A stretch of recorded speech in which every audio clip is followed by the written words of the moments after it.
You may run into one or more of these on St. Patrick's Day weekend. We're talking about DWI checkpoints. If one Missouri law passes, though, they could be a thing of the past. Sheree Honeycutt is live in the studio with more.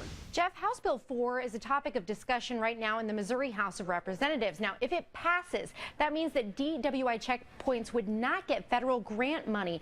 And one Jackson Police Department officer says that's not good. $1 per year isn't enough to do anything. That's how much federal funding would pay for drunk driving checkpoints if House Bill 4 becomes a law. Right now, that budget is at $20 million.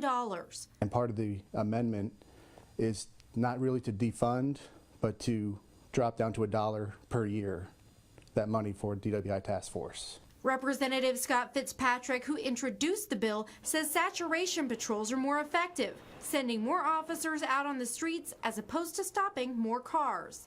Saturation patrols are more effective and they get more drunk drivers without the inconvenience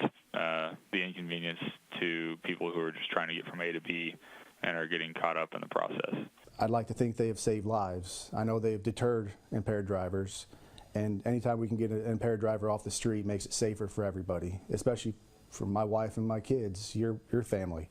The U.S. Supreme Court decided in 1990 that DWI checkpoints are constitutional. However, Fitzpatrick disagrees. By literally stopping every single person that passes a point and temporarily detaining them, that to me is contrary to what the Constitution says.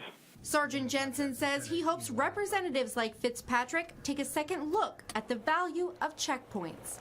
I'd challenge any of our administrators, representatives, to come to any of our checkpoints and see what we do and see the positive impact that we have in the community. Sergeant Jensen urges everyone here in Missouri to contact their representative, no matter what your viewpoint is, and let them know how you feel. Live Local Now, Sheree Honeycutt, Heartland News.